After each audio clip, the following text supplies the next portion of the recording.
Hey guys, so today we are going to read chapter 12. Again, Stanley was the last one to finish digging.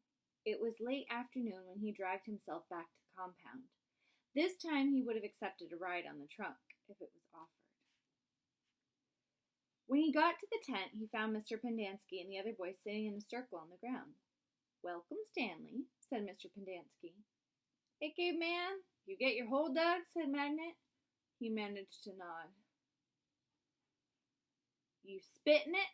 asked Squid. He nodded again. "You're right," he said to X-Ray. "The second hole's the hardest." X-Ray shook his head. "Third hole is the hardest," he said. "Come join our circle," said Mr. Pendanski. Stanley plopped down between Squid and Magnet. He needed to rest up before taking a shower. "We've been discussing what we want to do with our lives," said Mr. Pendanski. "We're not going to be at Camp Green Lake forever. We need to prepare for the day we leave here and join the rest of society." "Hey, that's great, Mom," said Magnet. "They're going to finally let you out of here." The other boys laughed. "Okay, Jose," said Mr. Pendanski. "What do you want to do with your life?" "I don't know," said Magnet. "You need to think about that," said Mr. Pendanski. "It's important to have goals. Otherwise, you're going to end up right back in jail. What do you like to do?" "I don't know," said Magnet. "You must like something," said Mr. Pendanski. "I like animals," said Magnet. "Good," said Mr. Pendanski. "Does anyone know of any jobs that involve animals?" "Veterinarian," said Armpit. "That's right," said Mr. Pendanski. "You could work at a zoo," said Zigzag. "He belongs in the zoo," said Squid, and then he and X-Ray laughed. "How about you, Stanley? Any ideas for Jose?" Stanley sighed. "Animal trainer," he said, "like for the circus or movies or something like that." "Any of those jobs sound good to you, Jose?" asked Mr. Pendanski. "Yeah, I like what Caveman said about training animals for the movies. I think it'd be fun to train monkeys." X-Ray laughed. "Don't laugh, Rex," said Mr. Pendanski. "We don't laugh at people's dreams. Someone is going to have to train monkeys for the movies." "You kidding, Mom?" asked X-Ray. "Magnet's never going to be a monkey trainer." "You don't know that," said Mr. Pendanski. "I'm not saying it's going to be easy. Nothing in life is easy, but that's no reason to give up.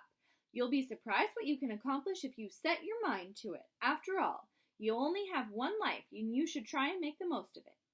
Stanley tried to figure out what he'd say if Mr. Pendanski asked him what he wanted to do with his life.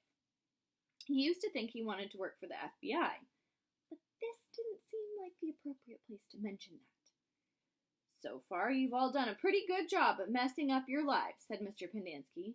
"I know you think you're cool." He looked at Stanley. "So you're caveman now, huh? You like digging holes, caveman?" Stanley didn't know what to say. "Well, let me tell you something, caveman. You are here on account of one person. If it wasn't for that person, you wouldn't be digging holes in the hot sun. You know who that person is?" "My no good, dirty, rotten, pig stealing great-great-great-grandfather?"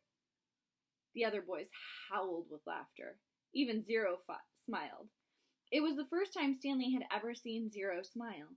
He usually had such an angry expression on his face. Now he had such a huge smile it almost seemed too big for his face, like the smile on a jack-o'-lantern.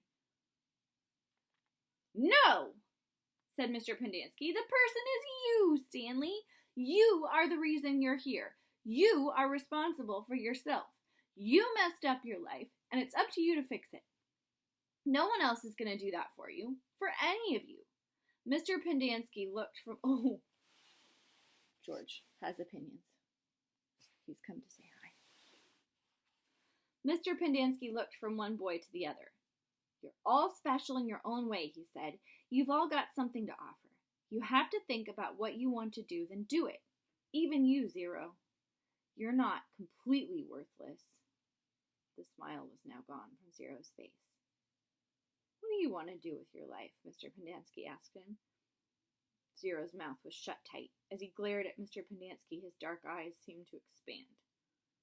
"What about it, Zero?" said Mr. Pendanski. "What do you like to do?" "I like to dig holes." And that's the end of chapter 12. I think we just saw a little glimpse of something not quite so nice in Mr. Pendanski. That quote, even you're not completely worthless. As a teacher, that's definitely not something I would ever say to a kid or even think about a kid. Mr. Pendanski kind of has that surface of being very kind, but I'm starting to question it a little bit. All right, maybe we'll find out more tomorrow in chapter 13.